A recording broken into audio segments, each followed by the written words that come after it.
Vedare tinokuchingamidzai zvekare kune chimwe chirongwa pano paZim Facebook Secrets and Confessions. Tadzoka zvekare nemamwe mamessages. Reketai tibva tapinda mumamessages edu atadzoka takakubatirai message yedu yekutanga yakamira sekudai so. Enzi makadi zvenyu mukoma, ndinokumbirawo kuti munge muchindiposterawo nyaya yangu makavekawo chitupa changu. Usually apo panozonzi munhu aromba, vanhu vazhinji vanozongonobata iroro wedhi rekuti akaromba vobva vatongoti wakaromba and you are evil.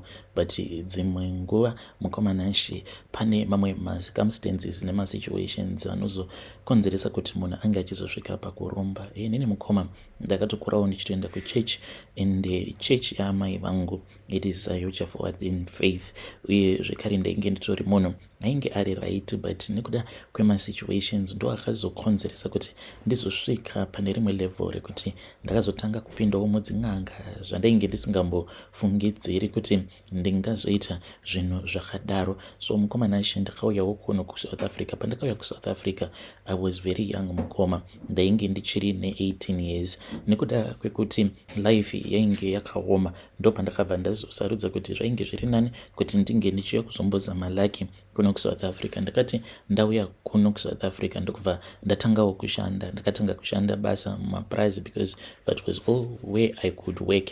Ndakabva ndagara mupurazi muya mukoma. Munongozivawo kuti upenyu kwamumapurazi hwakatosiyana totally nemalocation. Kana muri semumalocation choice inenge iri yako, because vakadzi vanenge vakati one day unokwanisa kuchuza mukadzi wemuSouth Africa kana kuti wekuZim. Zvino zvinoitika mumapurazi ndezvekuti ivavo vamunenge muinavo ndevavo, ende vazhinji vacho vanenge variwo vechikuru. Saka ikoko kwatainge tichigara it was very deep mukoma, deep in the mountains. So ndo pandakabva ndachizotangawo kungodanana nevamwe amai vainge vasinawo munhu wavo. Amai ava vainge vachishanda papurazi repa next door. Ndiye akazova mukadzi wangu mukoma. Kubva zvandakatanga kudanana naye mukadzi uya, kana zvekunamata ndakabva ndazosiyana nazvo, ndikabva ndatanga kufokasa pavari amai vaya. I think ivo vaipota vachindishandisira mishonga because dzimwe brain dzandainge ndava nadzo ipapo. Apa ndainge ndichiri kuma 21 ndichidanana nemunhu ainge atova kuma late 30s, ndichitozviudza kuti naye munhu uyu tinokwanisa kutoita vana vedu. So mushure mekunge vazonditi ndoda kuti unge uchiunganidza mari unge uchinondiroora, izvo ivo vainge vakatotaurirana nehama dzavo vachitoona kuti munhu uyu mwana mudiki, because hapana padzaizombombvuma kuti ndinge ndichizoroora munhu mukuru kudaro kwandiri. Saka zvinhu zvacho zvakazonzi zvainge zvichifanira kuti zvinge zvichizoitirwa muno muJuni nekupusawo, ndikabva ndabvuma. Ende zvinhu izvozvo pazvakaitwa painge pasitomborina kana hama yangu kana imwe chete zvayo. Zvadaro mukomana ichi ndakabva ndazoroora munhu wangu uya, ndikabva ndazonorwadziswa last number because akabva ati tainge tichifanira kuti tinge tichitenga musha ndokubva tazonotenga kwavo tikabva tazonovaka paya. Mushure mekunge tavaka munhu ndokubva azondiramba. I went through that period of time yekuti ndakaita rimwe heartbreak mukoma, zvekuti ndakazozviudza kuti kana kuchechi handichambodi kuenda nekuti ndaigara nichingonamata nichikuti Mwari dai mandikomborera, but nyasokuona kuti upenyu hwacho hwandainge ndichirarama hwainge huri upenyu hwainge huchirwadza. Zvadaro mukoma ndopandakabva ndatanga kuwirirana neumwe murume uyo akandiudza kuti ainge aina vamwe gogo vake vainge vachiita zvokun'anga, but mudhara uyu ainge ari wemuno muSouth Africa. Saka ainge oti maweekends paya taibva taenda tose kuvillage kwavo kwaainge achigara, then ndaibva ndatanga kutaurirana nagogo vacho vaya. Saka gogo vacho vakabva vazonditi vainge vaine mushonga uyo kwavainge vachida kundipa, but mushonga uyo kwavakanondipa vakabva vati uri kufanira kuti unge uchitenga hari. Ndakabva ndatenga kahari kainge kari kadiki, ndokubva ndazonoisa mushonga uya mukati mehari iyaiya. Ndikabva ndazonzi ndaifanira kuti ndinge ndichizoenda nayo hari iyaiya kumusha. Ndakaenda nayo mukoma, vakabva vandiudza kuti ndaifanira kunotsvaka churu chekuti hari iyoyo ndinonoisa hari iyoyo muchuru. Mushure mekunge mumhuri mafiwa ndobva ndazonoburitsa hari iyoyo muchuru ndochibva ndachizodzoka nayo kunoku. Uye zvekare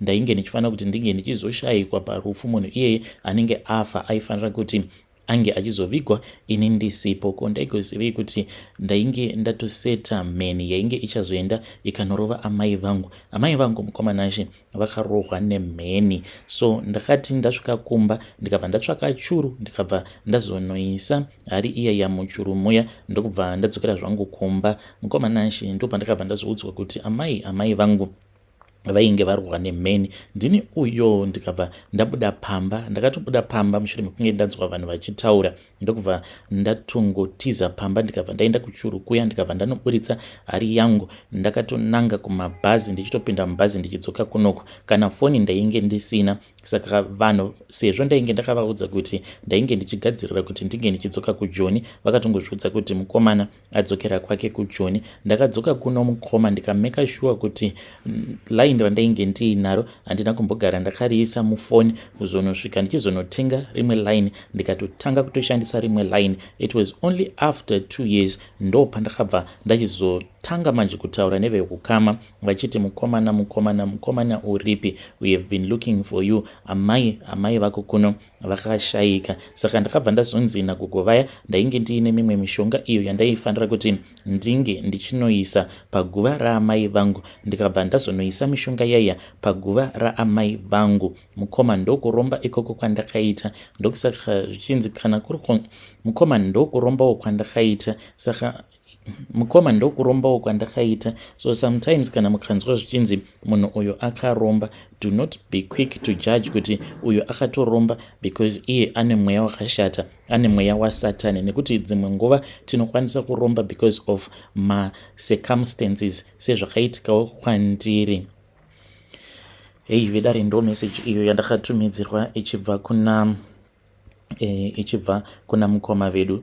Please ngatizamei kuti tinge tichitaura navo mukoma vedu ava mucomment section. Zvakangoma hazvo vedu way. Strange things indeed they do happen in this world. Regedzai tibva taenda panyedu inotevera. Nyedu inotevera yakamira sekudai. Hanzi makadi zvenyu mukoma, ndinokumbirawo kuti munge muchindipostirawo nyaya yangu makavika chitupa changu. Ininiwo ndatouya pano ndine confession yangu iyo yandiinayo. I think kuti marriage yangu apa ndikatopoza inokwanisa kutoparara. I'm a Pentecostal woman but ndiri kutsvakawo vanhu vanozvigona. I prefer kana kuine vanhu vanoita zvenguo tsvuku. I made a big mistake mukoma. I made a move on a man, but this man, he has been ignoring me. Zvino izvi zvatuma ne3 weeks kubva zvakaitika. Saka kuchechi kwedu uko kune vamwe baba, saka baba ava ndakangokaruka ndasanganidzana navo maso angu, and I thought kuti painge paitika ka chemical reaction, so ndakandagara ndino zvanga zvichindinetsawo mumwoyo mangu zvekuti ndakandava kuda kumbo experiencewo love out of marriage. Ndikabva ndati maybe iva vava at least sezvo mukadzi wavo ari kumusha, ivo vanogara kuno, mukadzi wavo anongoyawo maybe for a month obva adzokera zvake. Ndikabva ndati maybe. Saka mukoma ndakabva ndachizonotaura navo, ndakangonotora mafone numbers avo muchurch group, ndikabva ndaita sekunge ndainge ndasenda picture rangu nemistake. Takakurukura kuzodzamara ndichizonovatumidzira nude rangu. Kubva zvandakazovatumidzira nude kusvika pari zvino hama dzangu havana kana kuzombondipindura. Ndinotumidzira messages akawanda on a daily basis but pasitomborina kana respond zvachose. Izvo zvinozokonzeresa kuti ndinge ndichizoita mamwe stresses. Ndine mamwe mastress asingaiti. For the past 3 weeks mukoma ndiri kungorarama ndiri stress. Saka ndikudawo kuti vedare renyu vange vachindibatsirawo kuti hope iripo here apa, kana kuti hope hapasitomborina zvachose. Why is it kubva zvandakazovatumidzira iroro pic vakabva vazongondi ignore, but before that taitira sekunge tiri kutotaurirana tichitoita kunge sekunge zvainge zviine tarisiro, but the moment yandakazongoita over excited ndichinovatumidzira zvandakavatumidzira, ndakangovatumidzira picture rangu ndainge ndakangopfeka bra uye zvekare nechipfeko chemukati chete. Saka ndainge ndava kuda kuti tinge tichizomova up another level, but ndokubva ndatongotanga kublue tick each and every day makuseni ndichimuka ndinovati hai masikati kuzonosvika usiku mukoma, but no response at all. Saka ndikudawo kuti vedare renyu vange vachindibatsirawo. Vedare ndo message iyo yandakatumidzirwa ichibva kuna vahanzvadzi vedu. Zvakangoma hazvo vedu we. Ngatizamei kuti tinge tichitaura navo vahanzvadzi vedu ava mucomment section pakaipa. Hanzi kana kuchechi kwacho, kunyange ndikaenda kuchechi, but ndinenge ndisitomborina kana peace of mind nekuda kweizvo zviri kuitika pakati pangu nababa vacho ivavo. Rekedzaiti vatenda panyedu inotevera. Nyedu inotevera yakamira sekudai. Hanzi makadi zvenyu mukoma, ndinokumbirawo kuti munge muchindiposterawo nyaya yangu makavika chitupa changu. Inini ndiri mudzimai, ndigerewo munomu munyika yedu yeZimbabwe, uye zvekare ndine vana vangu 3. Vana vangu ava vakamboenda avo kuSouth Africa, but vose vana vangu pavakaenda kuSouth Africa vakadzoka vakwanisa kutenga mastand uye zvekare nemotikari. But ndichiti mari idzodzo imari dzekuti vainge vachishanda? No, even though vainge vachishanda muzvimarestaurant, but vana vangu ava ivo vainge vachitochengeterwa zvavo nevarume vainge vaine mari. Vangu vose mastand nedzimba dzavakazovaka ivo vakavakisirwa nemaboyfriends avo, uye zvekare nemotikari vakatengerwa nemaboyfriends avo. Vana vangu vari 3 ava ndakavagadzira apo pavainge vachiri vana vadiki. Kune kumwe uko kwandainge ndichigara nemurume wangu, saka pamba ipapo painge paina vamwe landlord vedu ivavo vainge vari vekuMalawi. Mukadzi iyeye aishiniwa uye zvekare aibata mishonga yakasiyana-siyana. Saka vachiri vadiki kudaro ndakabva ndapfuurirwa nalandlord, vakabva vati unoona kuti mwana wangu akarohwa nemurungu. Ndikabva ndati hongu koko ndizvozvo. Vakabva vati naivowo vainge vaine mishonga iyo yavainge vakadzidziswa naamai vavo, mishonga yekuti mwana wako anokwanisa kuzoroorwawo nemurume anenge aine mari. Vakabva vanditi kunyange ini ndichizosvika pakuuyawo kunoku kuZim ndichizonogara nemurume uyo ainge ari murume wangu achizononditengera imba iyi, inhau yekuti ndine zvandakaitwawo naamai vangu. Saka vakabva vazonditi vainge vachida kuti ndinge ndichinotemerera vana vangu nyora. Ndakabva ndazonzi nditemerere nyora vana vangu pakati pemagadziko avo. Mushure mekunge ndaita saizvozvo, ndikabva ndachizozodza mafuta avakandipa. Hanzi kuti vana vako ava nekuda kweutsvuku hwavo uku, kana vava kuzoda kuzoroorwa vange vachizoroorwa nevarume vanenge vaine mari dzavo. Ndakabva ndaita saizvozvo. Iko zvino zvimukoma nashi, vana vangu ava even though vari vana vekuti vari very successful in life, vane mabusinesses avo, murume wose uyo kwavanenge vachifambidzana naye anobva atoda kutovatangira mabusiness. Like mukuru wacho mukoma akatotangirwa kamwe kabusiness kake, uye zvekare anoita zvegold and buying. Saka vane mari, but dambudziko ndiro romukoma nashi, hapana akarohwa. Uye zvekare vana vangu ava kana uchinovabvunza kuti ko vana vamakazvara vana vani, vana vangu ivo vanotoratidza kutoti kutoziva vanenge vasingazivi, because pavari vanongogara vakaunganirwa nevanhurume. Iko zvinozvi vana vangu zvavagere muno muZimbabwe nekuda kwemabusinesses avo avainawo. Vana vangu vava kutoita basa rekutohura nemashefu, but ini handichadi kuti vana vangu vange vachingoramba vachikura nemashefu. Ndanga ndichida kuti vana vangu ava vange vachizongovawo vana vekuti vanenge vari stable, at least vakwanisewo kuzoita kuti vana vavo vavakazvara vasikana vazokurawo vaine hunhu.